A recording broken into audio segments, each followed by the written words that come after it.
She put on some gloves and she did another internal, and she said,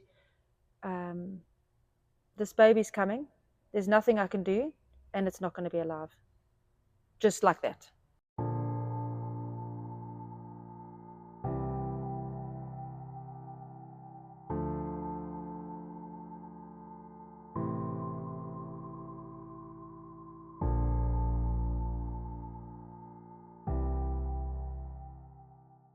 Hi, Hayley. Hello, Kelly. I wanted to interview you. Yes. For this website. Yes. And you had said yes. We were actually, Hayley is my community group leader, or was one of my community group leaders. And friend. And we were doing some service project. We were painting outside on someone's driveway. With lots of ants. I actually forgot how it came up. We were just talking. Oh, how were we talking about that? Yeah, I think we were just talking about our stories. We were just talking about stories, though. I can't remember. Maybe we were just talking about what we'd gone through. Yeah. I think in our lives, kind of thing. Yeah. And then Hayley started sharing a little bit, and she said, I would love to share on your website. So here we are. Here we are. So thank you for being here so early. Yes, I'm happy to share my story. Yeah. Okay. So first question. Yes. Who is Hayley? Who is Hayley? Hayley is a 46-year-old. 46-year-old. 26. Yes. 46 minus 20. Mom, child of God, wife, nurse, wannabe homesteader. Yeah. I am originally from South Africa, was born there, lived there my whole life, have lived in America now for almost 5 years, and I have 2 kids, one in heaven, 2 on earth. My son is Noah, he's 11. My daughter is Summer, wrong way. Summer is 11, Noah is 13. Good mom, yes. And Summer's precious. She's mini me. We have a new nickname for my daughter because she looks exactly like me. Somebody said the other day, she looks just like you. It's a copy and paste. So now our little nicknames for each other are, I'm copy and she's paste. Oh, that's so cute. So when we're around the house, I say copy, and she says, yes, paste. It's quite cute. That's cute. And she's how old again? She's 11. She's 11. She's very mature for her age, actually. She's very mature. She's a tiny little thing. She's very cute. She started volleyball last night. So she's so tiny on the court compared to all the other kids. She's petite. She's very petite. She's petite. Mm-hmm. And she jumps for the ball, but you see the little ballerina feet. Ding. And I think it doesn't go. Oh, she's doing her best. She's so cute. She is cute. Anyway, so I'm also a nurse. I worked in South Africa for many years as a nurse, doing lots of wonderful nursing things. I worked in the ER, which I loved. Really? Yes. Really? Because some of the patients are just coming for small little things, like a little laceration, they need a couple of sutures. Some are people that have tummy bugs and they need IVs. Some come for heart attacks. Some come for big car accidents. It's a big variety, and I really, really like that. Really? Wow. I like variety. Takes a special person to do ER nursing. I know. I didn't know you did that. Yeah. I had a friend who did ER nursing, and she couldn't handle it. Look, I'm probably on the side of too kind, too nice, because a lot of ER nurses are, I don't want to say hard, but they're disconnected because the patients are in and out, and you treat them and then they go. But I still feel like, for me, it's a privilege. You are with that person in the most vulnerable time of their life. Because everybody will always remember, I went to the ER. People will always remember that. And they might not remember you, but they will remember how that nurse made them feel. Right. Like, that nurse got me through that time I was so scared, or that nurse was so reassuring and helped me. Like, you can make or break that experience for them. So for me, that is how I felt when I was there. Share a little bit about when you met Jesus. Just a smidge. Yes. So I think my relationship with Jesus has been progressive. It wasn't like one special encounter like for some people. I grew up knowing Jesus. My parents were divorced, so my mom had one style of church that we went to, and when I visited my dad, he would have a very different style of church. So I kind of had these different interpretations of Jesus. My mom's church was more. My mom is more. I don't want to say religious, but she's got a strong belief system. So she's very black and white. Mm-hmm. She's like turn or burn. And she exposed us to a lot of different spiritual things, like casting out demons, and we would drive far to the specific church that she liked. So I got exposed to a lot of those things, but there was a lot of fear in my heart at that stage, like, oh, am I really saved? And it was just, there was a fear in my heart. And then my dad's church was probably more of the church style that I'm in now. My dad, out of all four of my parents, including the step parents, he loved Jesus so passionately. So I remember being like a small little kid lying. Remember, this is South Africa, so cultures was very different. I would lie underneath the chairs in the church during a church service, and I just remember my dad worshiping like with his hands way up, just singing to God like he didn't care. And it came out of his heart, and that impacted me a lot because it was like a real love and a real worship and a real, I love Jesus with all my heart. So I had these two different experiences, but I didn't have anyone discipling me or directing me. It was more like, I'm Christian and I'm do the right thing. Yeah. And then, when after teenage years, I kind of was like, walked a little bit away from Jesus. And then in my early 20s, made my way to a wonderful church back in South Africa called Glenridge. And that's when I kind of made it my own. Jesus, my relationship with Jesus, my own, and really sought God on my own. I was divorced when I was a baby, and that's why you went to separate churches. That's how I went to separate churches. Okay, got it. So both my parents remarried when I was small. So I had like 4 parents growing up. Right. Right. And then my mom and my stepdad were business owners. They were kind of busy, led their own life. So I did have some family there, but they were doing their own thing. Yeah. But my dad and my stepmom, my 2 half brothers, they all moved to America. And then my sister, Vanessa, met her husband, Adam, in South Africa. Now, he's actually American, but they met in South Africa because he was doing some mission work there. So they met and got married, and then they moved to America because he's American. So that's why I say I was the only one left. My mom was there, but, kind of as part of the kids. So I just thought, well, Lord, it's just me and you and my nursing. So I kind of just threw myself into my nursing in college and church, and really found Jesus for myself. I could really get involved at church because I didn't have anything else. Right. And that's also the season where I met my now husband. Oh, he's the sweetest man. He is the sweetest man. I don't know. Makes you feel so seen and loved all the time. Yeah, he's wonderful. It was a bit of a crazy time though, because during that season, I'd said to my mom, like, I wonder if I need to go to America. My dad had received like a prophetic word years before that saying, one day you and your whole family will be in America ministering together. This was like an old prophetic word. So I knew that one day I would be here. I just didn't know how it was going to pan out. Wow. And during that period, I had turned 21. So I was disqualified from coming with my parents. Why? What is that? Because if you get a green card, my dad won his green card in the lottery, same as I did.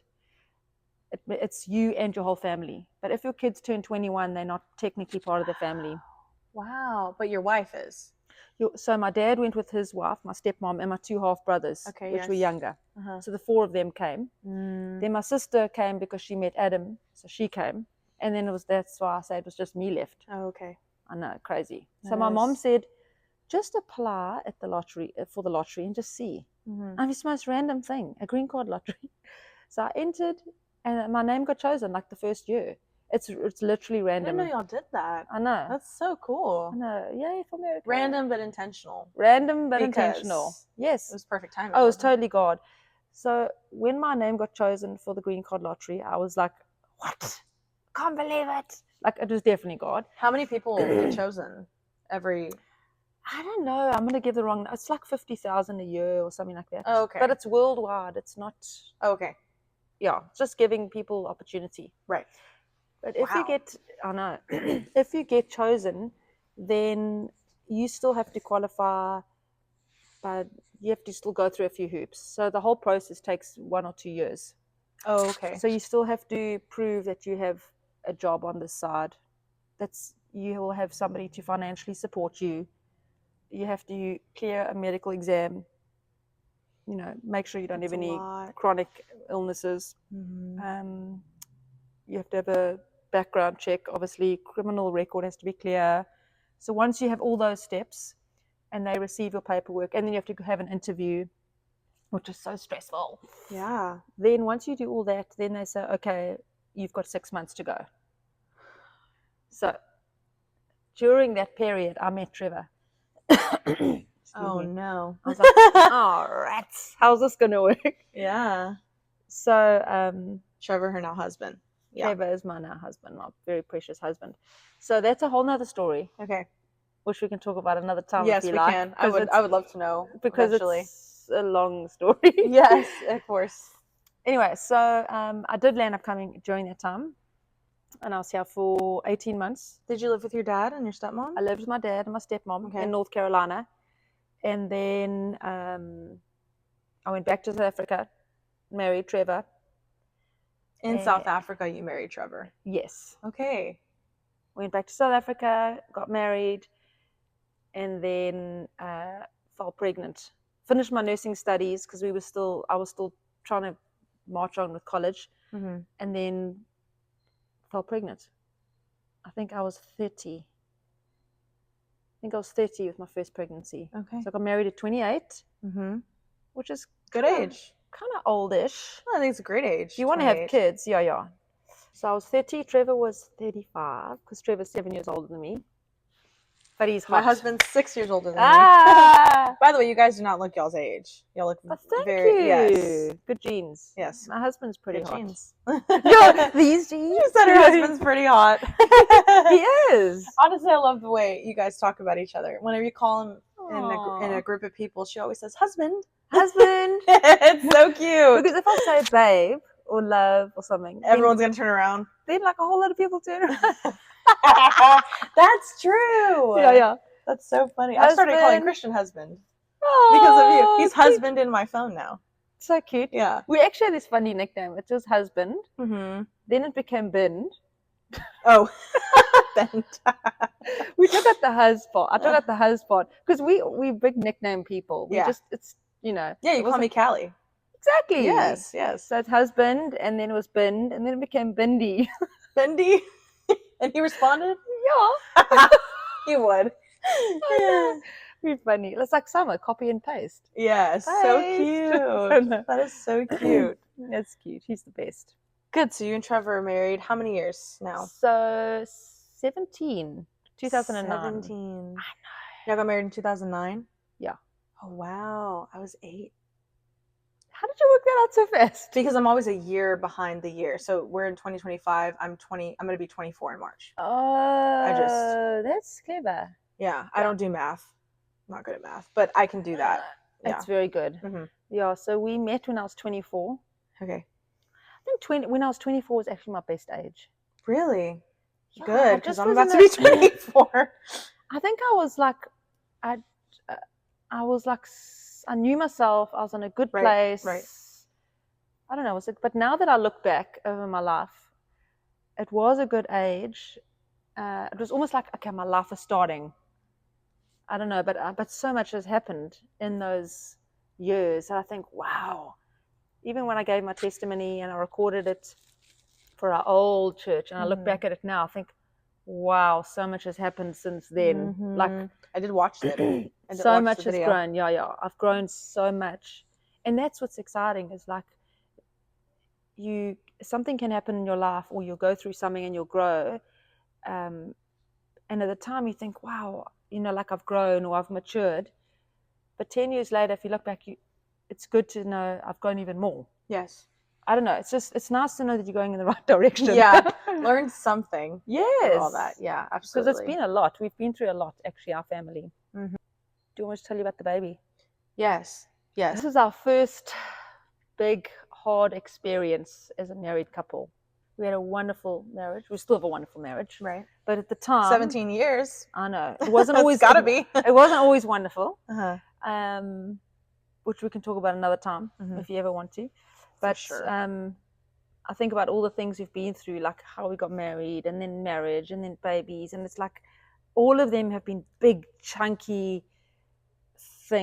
part of our testimony. Milestones. Yes. And how got us to where we are today. Mm-hmm. It's not just one bad event or one hardship.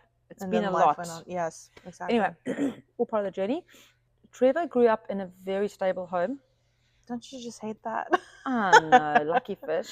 But his mom and dad were very loving, very devoted, very committed parents. So that is how he is, because he models that. That's what he knows. Right.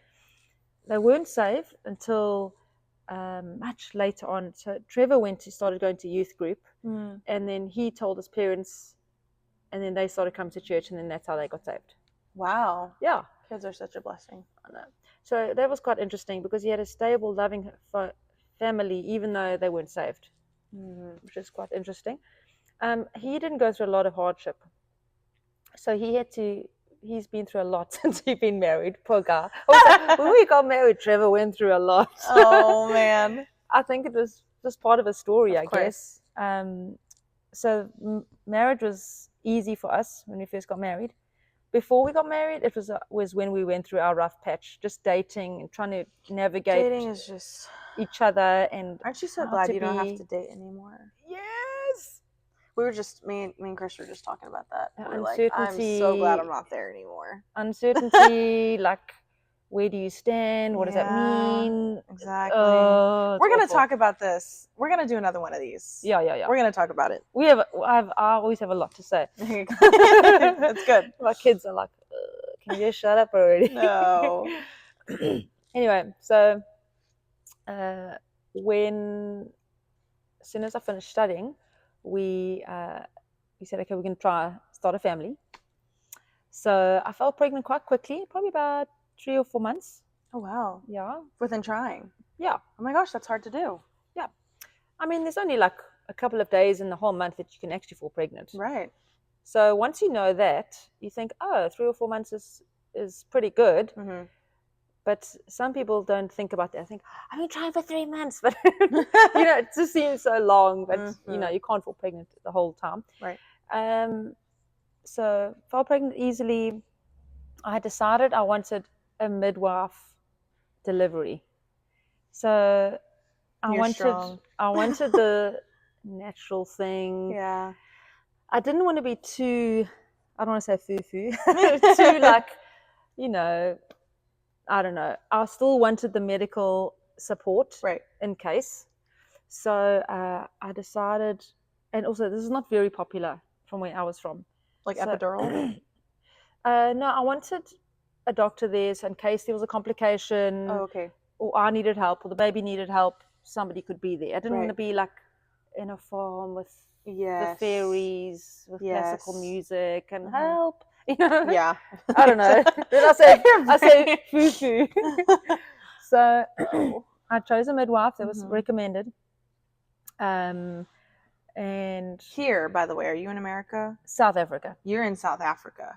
This is South Africa, yes. Okay. And you're married to Trevor in South Africa. So I got married to Trevor. We were in South Africa. Yeah, we're all in South Africa. Okay. Then found a midwife, started going for my checkups, heard baby's heartbeat, went for my scans, all fine, no problems.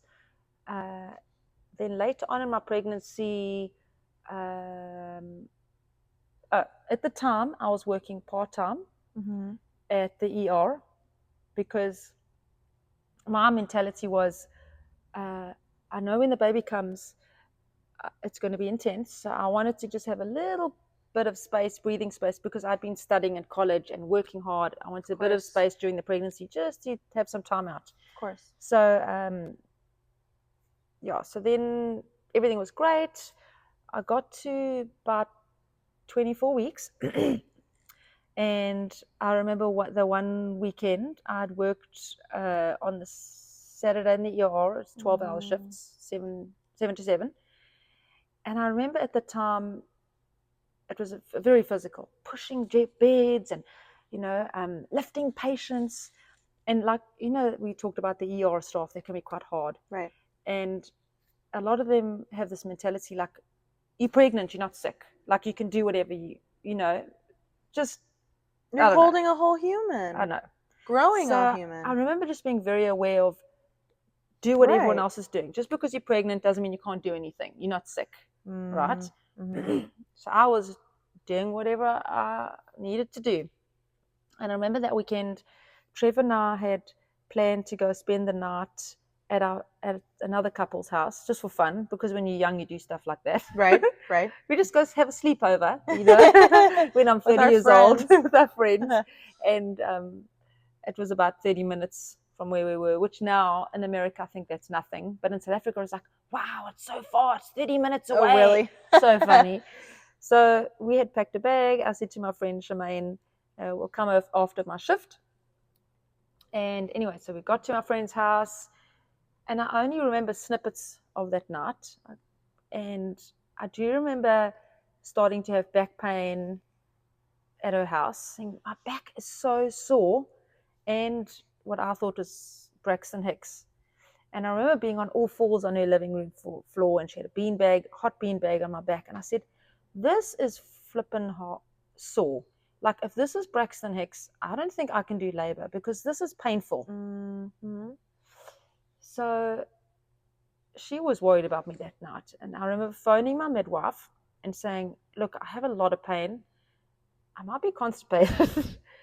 Sorry, TMI. No, it's fine. But it could be that. But I didn't want to take something to help make my tummy work and then have the runs at work. Yeah. So I thought I'll just wait till my day off. And let me ask you really quick, 24 weeks. It's like 6 months-ish. 6 months. Yeah. How so developed is a baby? Just because I don't know. For whoever's watching. So a baby is actually fully developed when they are 12 weeks. So the first 3 months. Halfway. No. Yeah. So 3 months, which is 12 weeks, they say that's when the baby gets developed. Like it grows everything it needs to grow. It's got its fingers, its toes, everything's developed. Right. Excuse me, in 3 months. So that's when the baby eats the most off you, the first 3 months. So when the baby's developing, if there is an abnormality, that's usually when the body will reject it if there's something wrong, because your body knows. Right. Then after 3 months onwards, that's when the baby just gets bigger. Mm. So it has everything it needs after 3 months. So 6 months. Yeah. So they say after 20 weeks, this is where I was from in South Africa. I don't know if it's changed now. It was a long time ago. After 20 weeks, it's considered a stillborn if you deliver a baby after 20 weeks. Okay. It is a gray area, but when is a viable age? So I do know some babies that have lived at 24 weeks, but they would have had to have been cesarean sections, because when you deliver a baby that's so small, it's traumatic coming through the birth canal when the baby's small and soft and little. Mm-hmm. Wow. Anyway, so backstory. So thank you for answering that question. Yeah, sure. So you were on her floor. So I was on my friend's floor. Yes. With a beanbag on my back going, oh, this is so hectic. And you called your midwife. I called my midwife and she said, look, it's probably nothing. You're probably constipated because, everything's squished together, and when you're constipated, it pushes on the uterus, and it's probably causing the Braxton Hicks, even when your bladder is full. if your bladder is full and it pushes on your uterus, it can cause Braxton Hicks. So it's all your body's. Really? And also, this is my first jeez. baby, so you don't know what's normal, what's not Yes. normal, Right. and neither do the medical staff, because the medical staff, now that I look back, we're thinking, oh, first time mom, over exaggerating, paranoid because she's got pain, Yeah. that mentality, which is not kind. awful. Mm-hmm.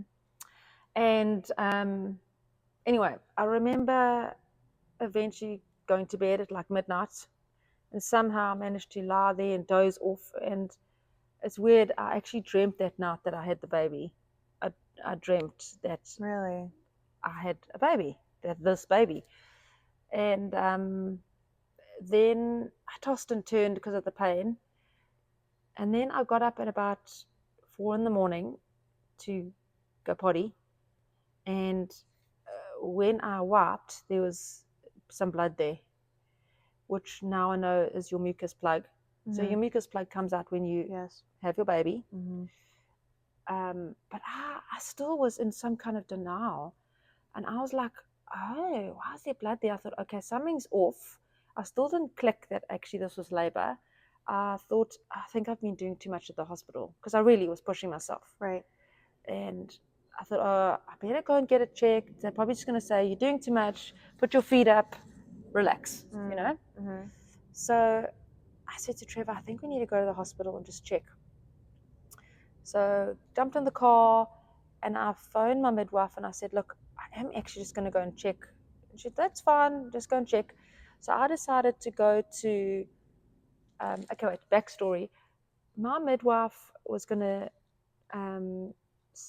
there's not many doctors that will support a midwife delivery, right? Because they don't like it. Mm-hmm.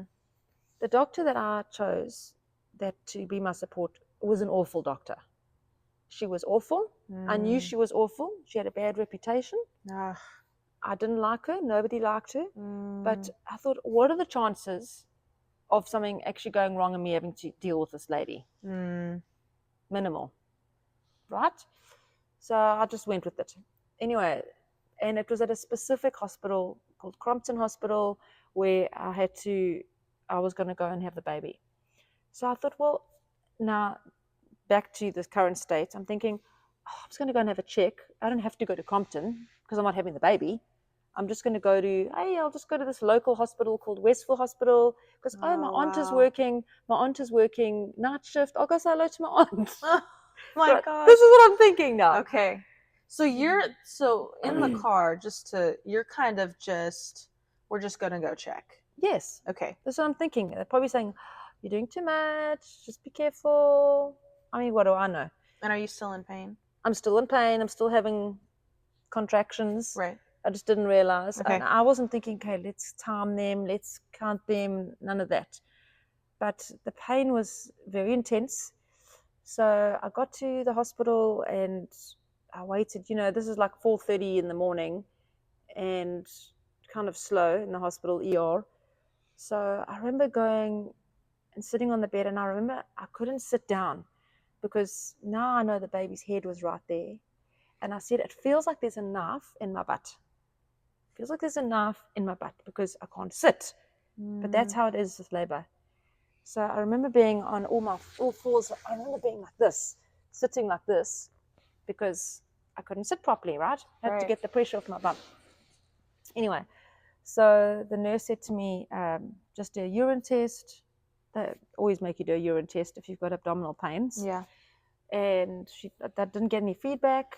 And they woke up the doctor because the doctor sleeps until a patient comes. Mm-hmm. And the doctor said, look, you're going to have to, he didn't examine me or anything. He just came and talked to me and said, okay, how far are you? So I said, I'm 24 weeks. They said, you're going to have to go straight to the maternity ward, the labor ward. I thought, okay. So they put me in a wheelchair. Didn't tell you anything. Didn't tell me anything. Then they started wheeling me down the passage towards maternity. And this nurse from on the other side of the corridor says, how far are you? So I said, 24 weeks. So she says, no, turn around. You have to go back to the ER. I was like, okay. Now at this point, no one's checked me. and no one's checked the baby.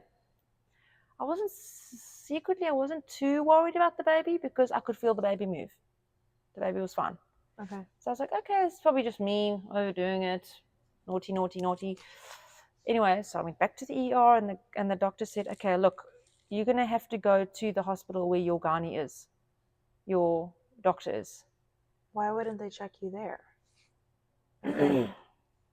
Were you familiar with this hospital? Have you ever been? I knew the hospital, but I wasn't sure the procedures of how, okay, if your doctor's at this hospital, you can't just go to this hospital. You have to go to this hospital. Your new parents. And I'm like, I didn't know how it worked, and I was just trusting them. Anyway, so then I get back in the hospital. Now time is marching on, and as I'm driving now from the one hospital to the next, not far, 15 minutes, maybe 10 minutes, the contractions are like a few minutes apart. So I'm thinking something's not bad. This is very painful. Something's off. So I get to the hospital. Back at the hospital, they said to me, go straight to the maternity ward. You don't have to go via the ER again. Because each hospital's got their own little ER. And you go to the ER, they assess you, and then they admit you to the hospital. That's generally how it is. You have to wait sometimes. Exactly. Yeah. So I go there, excuse me, to the hospital, and they say, no, you've got to come through the ER first. I said, no, now I'm getting ticked off. I said, no, I'm not going to the ER again. I've just been to the ER at the other hospital. They said I must go straight to the maternity ward. And the staff were all mumbling under their breath, like I'm being so rude. And I was just frustrated and I had pain. I was like, can someone just see what's going on, please? Check me. Just check. Yes. So then they escorted me upstairs to the maternity ward and put me in a room and started the medical history. Now, because I'm a nurse, I didn't do labor and delivery in my nursing studies. Okay. That was like an extra. So that's also why I didn't recognize what was going on. Right. But so now I can't sit again because I've got so much pain. So the baby's head's right there. And they start doing this extensive history. Do you have any heart disease? Tick, no. Do you have lung issues? Oh my. No. What surgeries have you had in the past? Ding, ding, ding. Long stories. And I'm like, in the bed. Okay. So then the lady says, okay, you have to do another urine test. Do another urine test. And she says to me, you've got leukocytes in your urine, which means you have an infection. Okay. So you have to stay and we have to give you an IV and probably some antibiotics. I'm like, okay, I'm worried now. My baby's going to get IV antibiotics. Help, help. So I say to Trevor, okay, it looks like I have to stay in the hospital now. Can you please go get all my toiletries and clothes, whatever, at our friend, and then come back? Now it's like probably, I don't know, 5 or 6 in the morning. So they put up an RV, and I'm like very upset about this whole thing. Right. And then I phoned my midwife, and basically now, because something's gone out of the norm, my care now goes to the doctor, not to her, because she just helps you with the normal stuff. But if something abnormal happens, now the doctor takes over. And I remember the phone call saying, because I think I remember her saying, I think the baby's going to come. And I remember thinking, who said this, the midwife or the doctor? I think the midwife. I don't know if she said something to me, and I hadn't seen the doctor yet. But I remember her being worried on the phone, because while I was trying to talk to her, I couldn't talk. And now I know, now that I've had more babies, if you can't talk through the pain, then it is labor pains. If it's just Braxton Hicks, you should be able to talk through it. If the pain is so intense that you have to stop talking and you're like, hold on, that's a real contraction. Wow. Now I know. Okay. But she knew. She knew. Okay. And I remember saying, Cheryl, this baby can't come now. I'm not ready. I don't have any baby stuff. I don't have diapers. I don't have clothes. I don't have anything for this baby. Panic. And Trevor he left to go get your stuff. And Trevor wasn't there because he's gone to get my stuff. Yeah. So, I know I'm not crying, but this is actually hard. to talk about. Like, my heart feels so heavy talking about this. Thank you. I know. It's Thank fine. I'm glad I'm talking about it. Are you? Yes. You're okay? I'm happy to talk about Okay. it. But it's like, just reliving the moment. Yeah. Anyway, and then there's a shift change at 7 o'clock in the hospital. So they put up the IV, started giving me IV fluids, finished the 4 million medical questions, and left. Didn't see anyone again. And then And no one just looked. No one checked. No one checked the baby. No one checked down there to see what was happening. Nothing. That blows my mind. I know.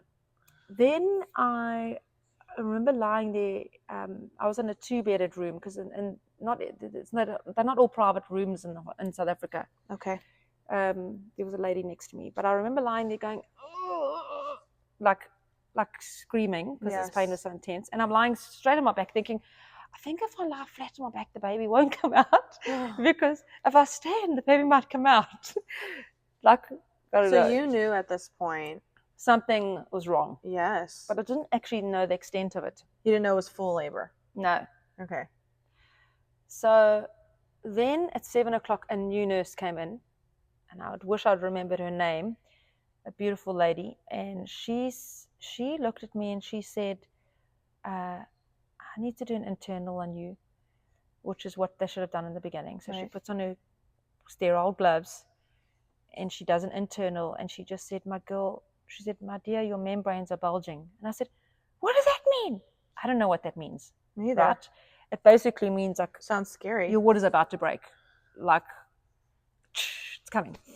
So I was like, okay. So then I phoned Trevor and I say, you have to come. You have to come back. Yeah. They did offer me something for pain. Okay. Because I think in their minds I was thinking, she's got a UTI maybe, and it's probably causing some little contractions or something. Maybe they didn't suspect I was in labor either. Who knows? Mm-hmm. So they offered me some pethidine, which is like an opioid. And I remember saying, oh no, I definitely don't want that. What is that? An opioid is like a morphine. Okay. You didn't want to be out of it. I didn't want to be out of it and sedated. No. And I remembered years before taking that for going to the hospital for migraines and having an opioid, and it didn't take my migraine away, and it just made me feel goofed and out of it and nauseous. Mm. So that was my association. So you knew. So I was like, it's not going to help with the pain. It's going to make me high and feel, I'm not going to take it. Right. So they weren't completely insensitive. So then they wheel me to a separate room by myself, and that's when this doctor comes in, the doctor that I didn't like. Didn't think you were going to have to... That I didn't think I'd ever have to see. Right? We say Murphy's Law, which is stupid, but anyway. And I remember lying there thinking, oh my gosh. And she said, have I seen you before? Because when you're having a midwife delivery, you only go and see the doctor like 3 times. For like the anatomy scan and like 12 weeks, 20-something weeks, and like right at the end. Okay. I'm learning so much. Yeah, you don't have to see them because the midwife manages you the whole time. Right. So she'd only seen me like, I think once. And I was due to see her soon. So that's why she didn't know me. She didn't recognize me. She's like, have I actually seen you before? So I said yes. And then she put on some gloves and she did another internal, and she said, this baby's coming. There's nothing I can do, and it's not going to be alive. Just like that. No. Just like that. Nothing else. This baby's coming. There's nothing I can do, and it's not going to be alive. And I was like, oh my gosh. But the pain was so intense at that point, in all these contractions, that I remember thinking, if there was a snake in my bed, I wouldn't even move because this is so hectic and painful. Right.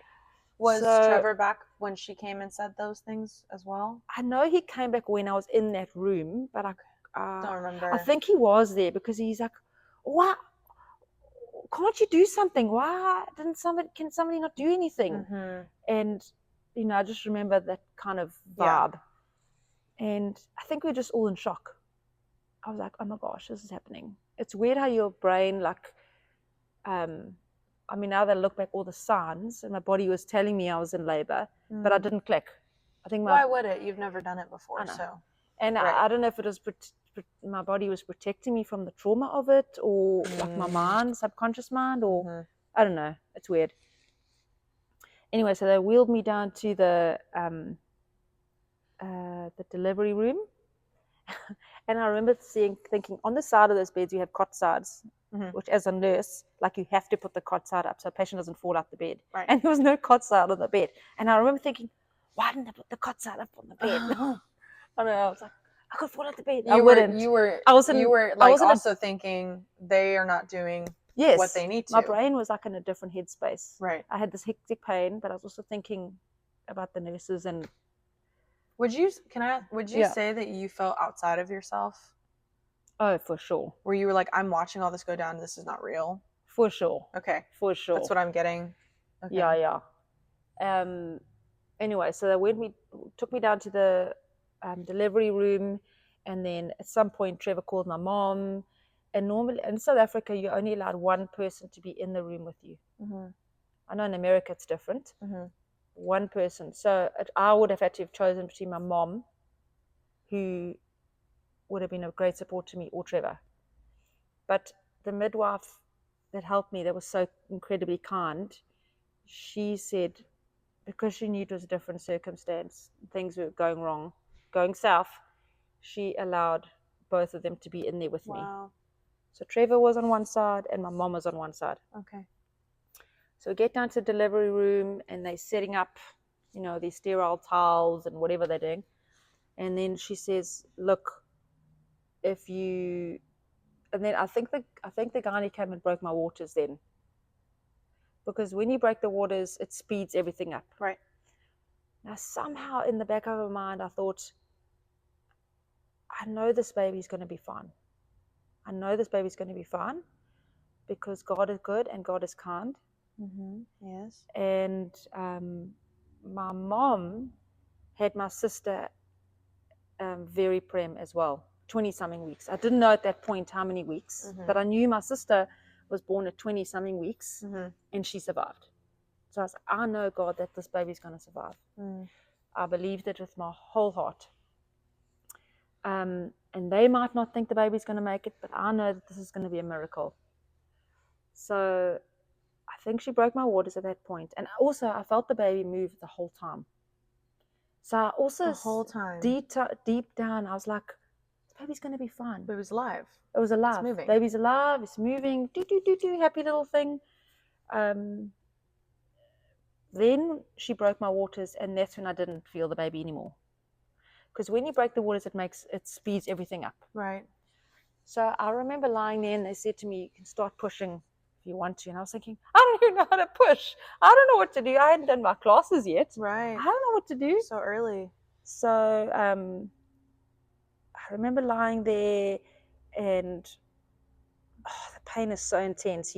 They gave me the gas, but I didn't even know what I was doing, how to breathe, when to breathe, and because you're not supposed to use it the whole time.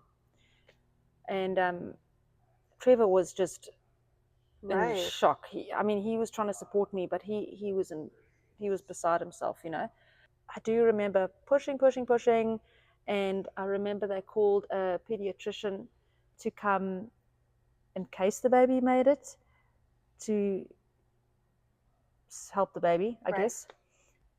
But I remember thinking, like, the nurse, the gynae, the nurse, the pediatrician, all standing there. They were just like looking and watching. Then the pediatrician had a stethoscope around her neck. And I'm like, are you enjoying this movie? Did you like some popcorn? Because it was so like non-personal for them. It was like, the nurse was busy, but the others were just kind of like watching, like just another day in the OR. I don't know. Maybe that's just their way of coping with hard times. That's just so weird, though, because it's weird that I noticed it. This is 2 lives. I know, right? Happening. Yeah. I don't know if they just did it to cope with a hardship, or maybe they've seen this, been there, done that. I don't know. I remember saying, I want to hold the baby. And the midwife was reluctant to give me the baby, because I think for some nurses, they think they don't want you to bond with the baby, that you not going to take home with you. But I was like, I'm already bonded. Right, of The course. second you find out you're pregnant, I left this part of the story out. You know, I used to pray over this baby every night. Put my hands on her tummy. Please, Jesus, let this girl love you with her whole heart. Let her follow you. Keep her on your path always. I know it makes me sad. I let her find a godly husband like I had, and protect her. Like, I used to pray so much for this baby that her life would just be for Jesus. Always, always, always, always. So, so I was like, I need to see this baby. So the midwife gave me her, and I remember sitting like, kind of like this, my legs up, just having this little baby on my lap, just staring at her. But I was still like in such shock that I couldn't talk.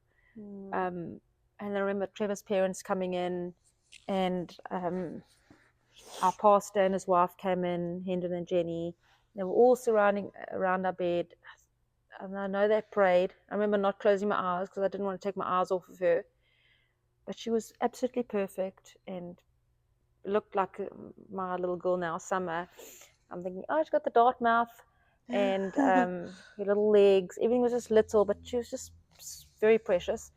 And I remember thinking, I wish I could tell everyone to piss off, like just to go away, because I wanted to have my own little quiet time with her, but I couldn't talk. I was like in shock.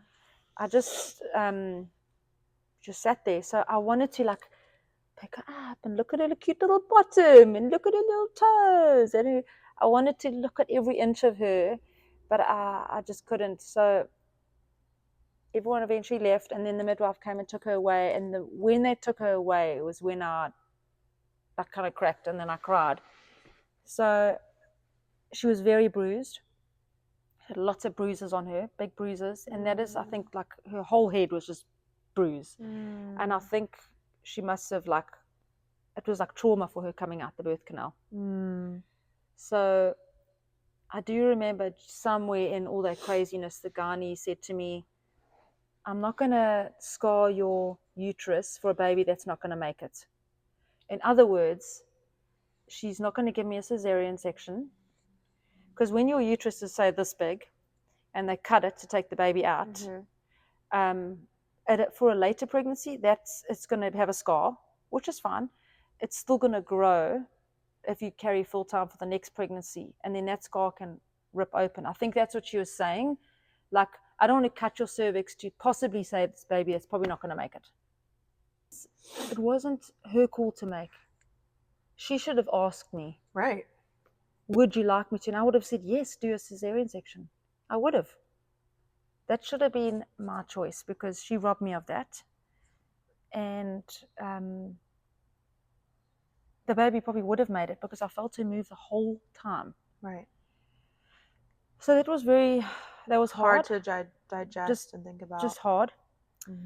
And yeah, so then there was a lot of complications after that. They took me up to the room. We had an amazing support structure. Our room was filled with people. There were people standing outside in the corridor, all our friends. It was so wonderful. Wow. And my sister only got the message later. Oh, it's also a Sunday morning, because remember we went to our friends on a Saturday night. It's Sunday morning, and it's Mother's Day.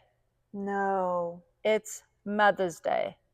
So my phone is going ding, ding, ding. Happy Mother's Day, because I'm pregnant, and all my friends are so cute. They're like, she's technically is a mom. So thank goodness, I think one of my friends and my mom took my phone from me and didn't let me see any of those messages. But my sister arrived, I think, like much later after church, because she hadn't seen her phone. Because this is like, I'm guessing about 10 in the morning when the baby actually came. Okay. So she only came like in the early afternoon, and she whizzed in there and gave me such a hug. I remember it, because my sister's naturally not a very affectionate, loving person, but she hugged me and said, I'm so sorry, in front of a whole room of people, which was unlike her. And then a couple hours later, they had to come. Is she your older sister? She's older. Okay. A year and a half older. they had to come and take the body now, the baby's body, and take it to the mortuary. I'm like, this is just the worst. So they had like a baby carrier. It's like, I don't know what you call it. Bassinet, I think. Yeah, it's like those soft ones. Mm-hmm. And so, I mean, nobody would have known that there was a dead baby in there. Right. They'd wrap the baby up, put it in there, and this guy was just walking with it. But they wanted to know if I wanted to say goodbye for the last time. So everybody left the room, and I said, I want my sister to see the baby. So we got the baby out, and shame, you know, when the baby's all bundled up like this, she was probably about this big, like a large papaya. Mm-hmm. And I remember my sister saying, she's so beautiful age, and touching her. And it's just, the pain is hard to even describe. Anyway, so they took her away, and they asked me if I wanted to move, because now I'm in the maternity ward where people are having babies. So they asked me, do you want to move to another room, another ward or department? Then I don't have to hear the babies. Right. But I was in so much pain and so much shock. I just said, no, just leave me, which was stupid, because the whole night I could hear babies crying. I know, which is not a great call. Anyway. So let you make that decision, but not the other one. What do you mean? Of having Oh yeah, I know. Exactly. Exactly. I mean, how stupid. Anyway, so the next morning, I kind of dozed. They gave me I don't know, something to help me sleep at night, but I was too scared to take it. Mm-hmm. I was like, I'm scared it's going to knock me out, so I didn't take it. And then I woke up in the morning, and my very good friend Simone came and helped me in the shower, because I've got all the after bleeding and all that happening still. And the doctor came in to check up on me, surprisingly, and said, is everything okay? So I said, look, is there anything I need to know or do? I mean, how do I prevent this from happening again? Right. And she just said, no, nothing. I don't know. She gave me nothing. She gave me nothing. No guidance. So no, like, let's do some genetic testing or blood tests. Let's check your cervix. Let's test the baby. Maybe go for counseling. Here's a support group. I don't know. Go for therapy. Just stuff. Even one of those things would have been nice. Just one. Nothing. Absolutely nothing. That's stupid. Mm-hmm. Anyways, I left that hospital, and leaving the hospital was very, very hard, because like, you walk in pregnant and you leave and you've got nothing to show for it. You know, people leave with their baby car seats with their little baby in it. Yeah. So it was very hard, and a very long road after that. It wasn't just that bad experience, right? Because for the 2 weeks after that, a few little things, like the what do you call it? Mortuary. Mm-hmm. It is a mortuary, right? Where they take the baby. Yeah. Mm-hmm. They kept phoning my husband and saying, Mr. Dart, has your wife made a decision what she would like to do with the baby? So then I had to make a decision. Are you going to cremate the baby or bury the baby? And I was like, no, Mom should have to make a decision about that. Right. No. Because the thought of burying your child in a country where I knew I was possibly not going to be forever, I knew the door was open for us coming to America. And I didn't want to feel like I've left my child back in South Africa.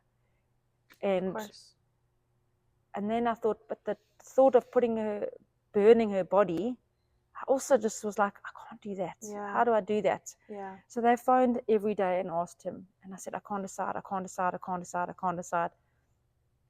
Eventually I decided to cremate her because of the South African link. I just couldn't have her buried in South Africa. I would have always felt like I left my baby behind. Right. And I didn't want to feel that. So Trevor got her ashes, and they put it in a cute little wooden box, and it said Baby Dart on the front. And he put it in the nursery in the cupboard. But I remember, like, when I went home, I couldn't even walk past the nursery door, the bedroom door. I'd like run past the door. Mm-hmm. So I couldn't like deal with the pain. It was too hard. And about 2 weeks later, I remember, like, the bleeding kind of stops at that point. I remember going to the toilet and like big blood clots were coming out. So I thought, I don't think this is normal. Anyway, long story. I thought, now I'm going to go to I have to go to a new gynae. My husband wanted me to go to a female gynecologist. They all do. They all do. Yes. But now he kind of was like, okay, I can't be that rigid. I need to just do what's right for my wife and find a good doctor. It doesn't matter if it's male or female. Right. So my sister-in-law, Debbie, recommended I go to this new doctor called Dr. Zonoki, who is a Polish doctor. Wonderful. Anyway, so after the 2 weeks, I went to him because of this complication now with the blood clots. And I told him a story, what had happened. He was amazing, amazing. Look, he was quite strong, but very kind. Yeah. And he said, okay, let's do some tests on the baby and see what's going on. It's about time. Hallelujah. So I'm like, okay, how do you do that? Do you send the lab to the mortuary, to the morgue? Do you do samples on the dead baby? Or do you go and pick up the dead baby and take it to the lab? I mean, this is just ridiculous. Yeah. All your thought processes are like, I shouldn't even be having this conversation. I shouldn't even be thinking about what do I do.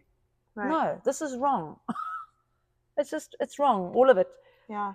Anyway, but when they this is obviously before we cremated her, because yes, obviously when he gave you at least he was proactive about it. Yeah. But then we did find out, the lab said, the body decomposes after time, so you can't really do tests, which ruled that out, which was fine. I just was glad that somebody was proactive about it. Right. Trying to help, see what they could do. Yeah. Anyway, he did an ultrasound, and you wouldn't believe it. She had left pieces of placenta inside. Because my mom is actually also a nurse and studied midwifery, so she knew. But when the placenta came out, she pulled it and broke pieces of the placenta.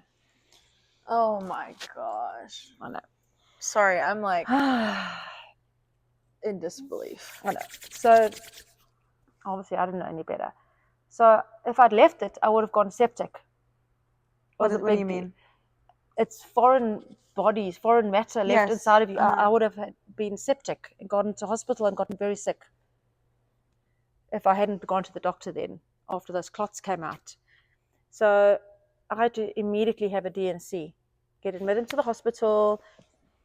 What's the time frame from when you left to that point? When you leave labor to this new doctor? 2 or 3 weeks maybe. Oh wow. And your body was in trauma the whole time.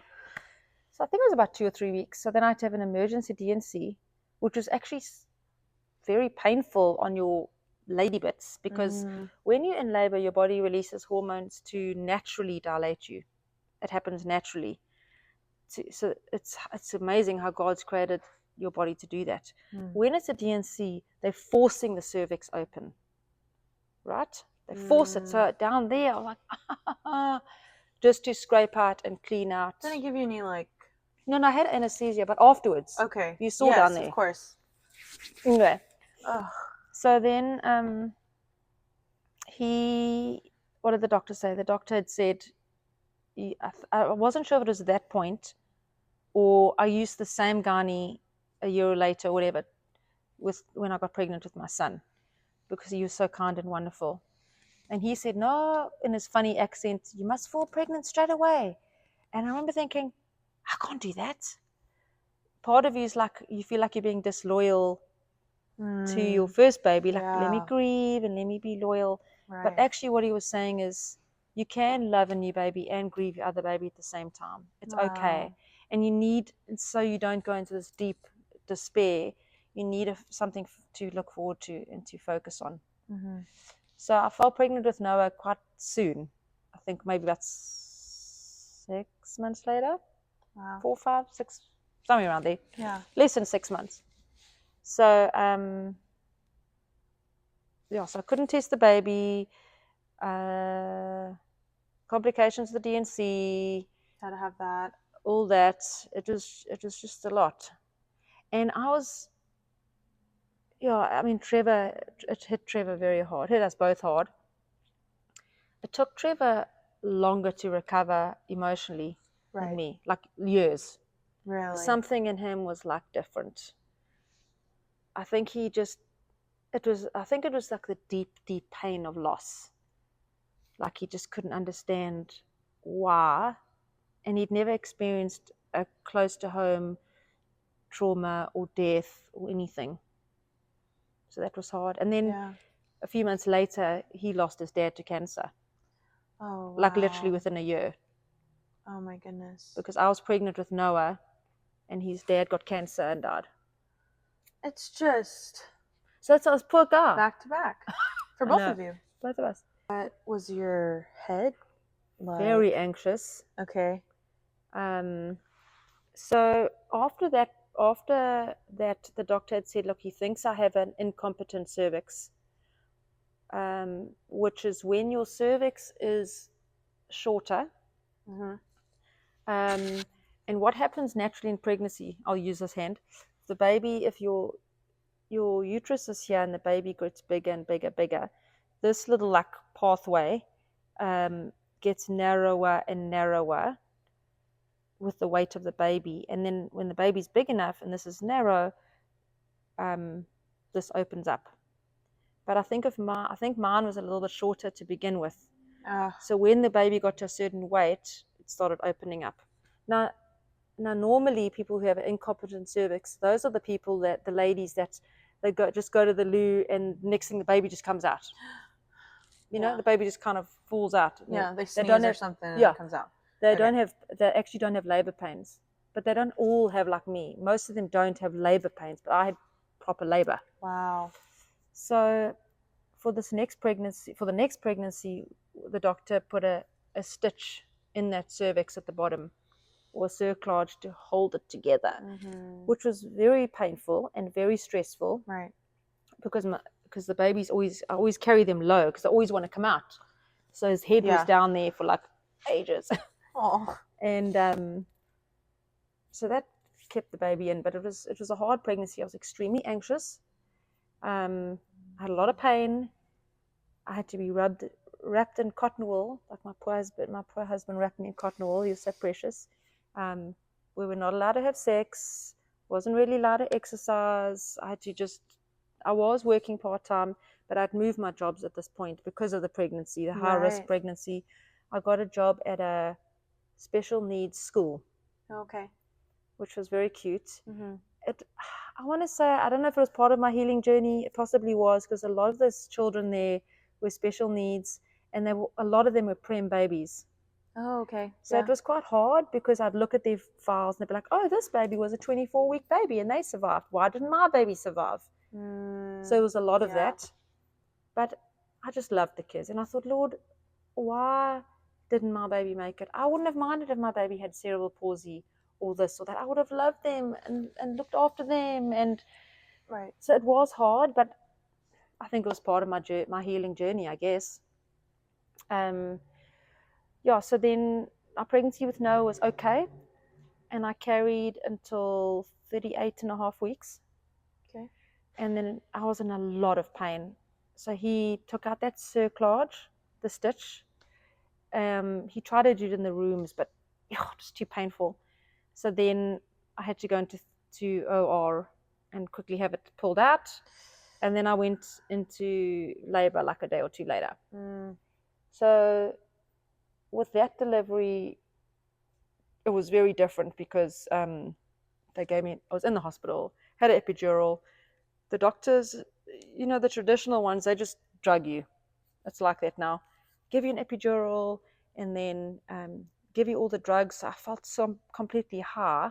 So I also felt like I wasn't really present for that birth. I was like, whoa, how do people do drugs? Because I'm supposed to be pushing and concentrating, but I can't because I'm completely goofed and spaced out. Yeah, I was in the room when my aunt had her both children, and she was completely it's horrible. It was hard for her. You want to be like present Yes. So like, how many times do you have to do this till you get it right? Yeah. And each birth is different. Exactly. Obviously. Yeah. So that was I was obviously anxious. And then, when you have drugs in your system, it goes through to the baby. So when Noah came out, he was a big child too. He's very tall now.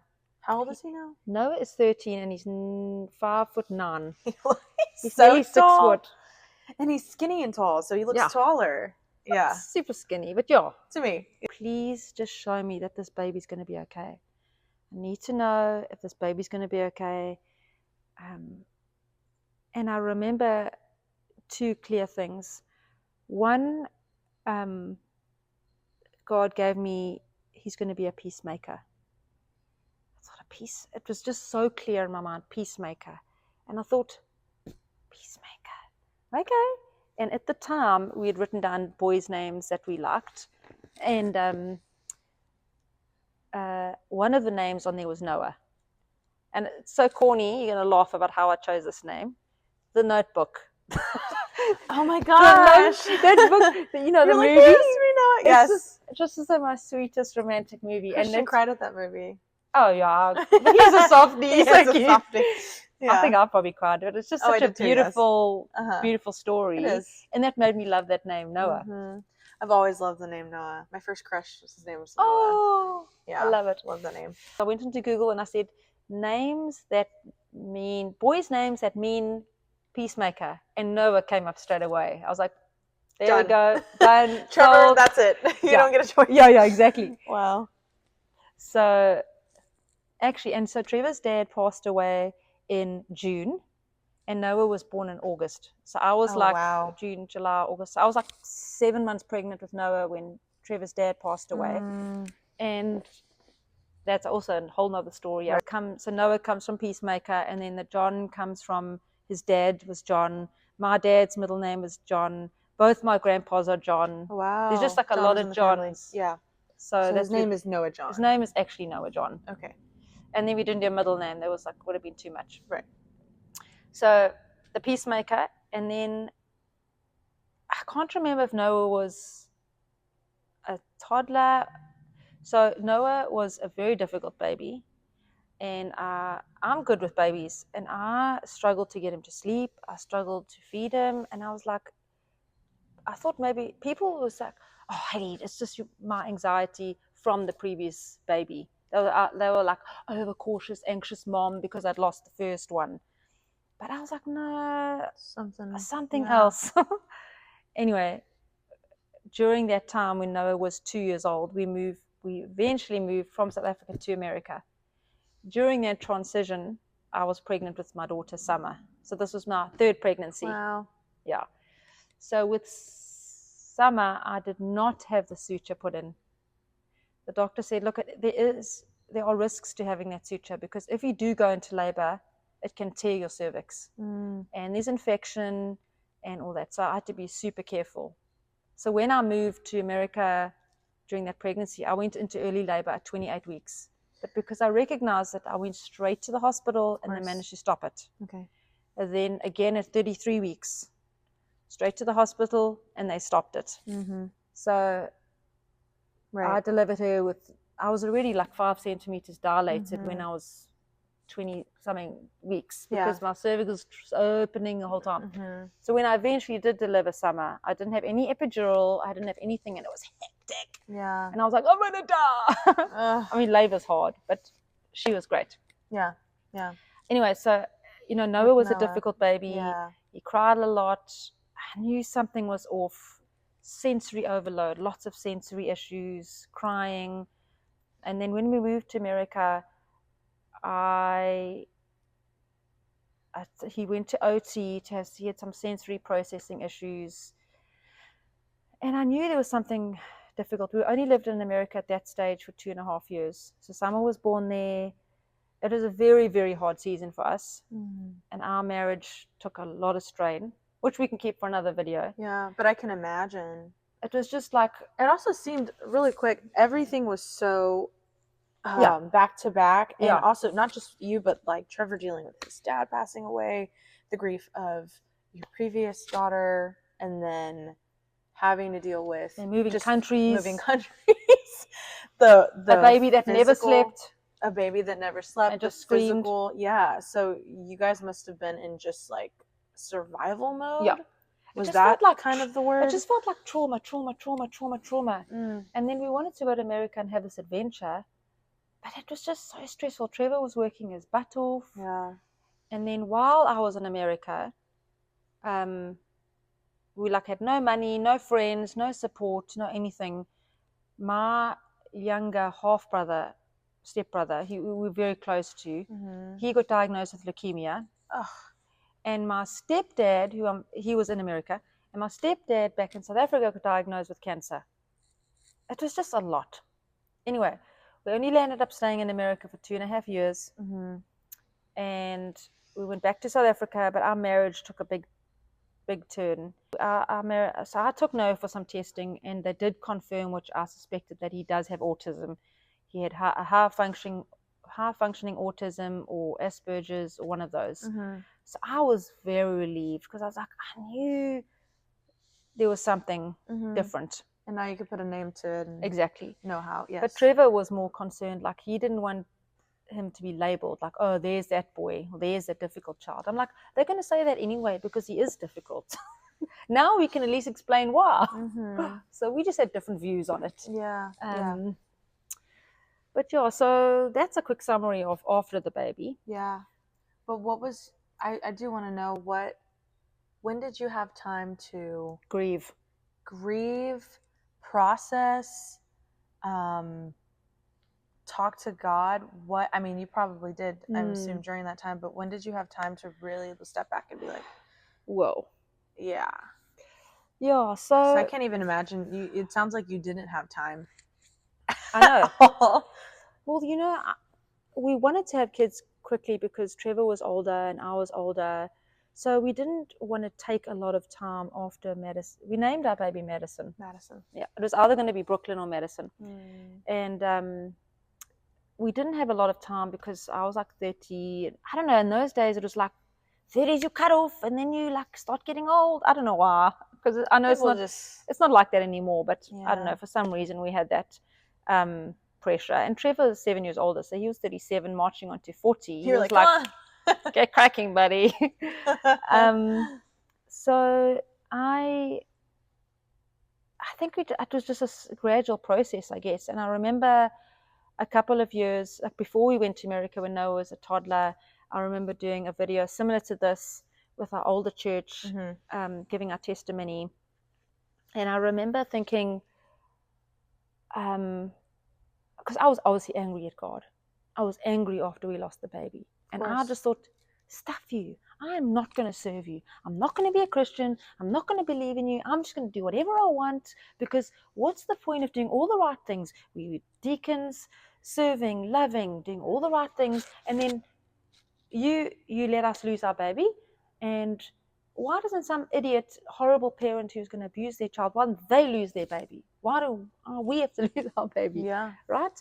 Yeah. So I remember being angry at God, but I tried to deny him, but it just didn't work. I don't know, something in your spirit is like, it just doesn't agree with that. You're like, you belong. I'm God and he is mine, and that's just the way it is. You can't not be that. But I obviously was still angry and hurt and wrestling, my spirit wrestling all the time. And I think the turning point for me was I realized I'm not going to understand. I'm not going to have all the answers. I'm not going to understand. And then I started moving forward in my healing journey, because we can't understand every single thing. It's like, I understand why this happened, and we're not going to understand the bigness of it all. But what we do know is, okay, what do I know? I know that God is good. I know that he's kind. I know that he's loving.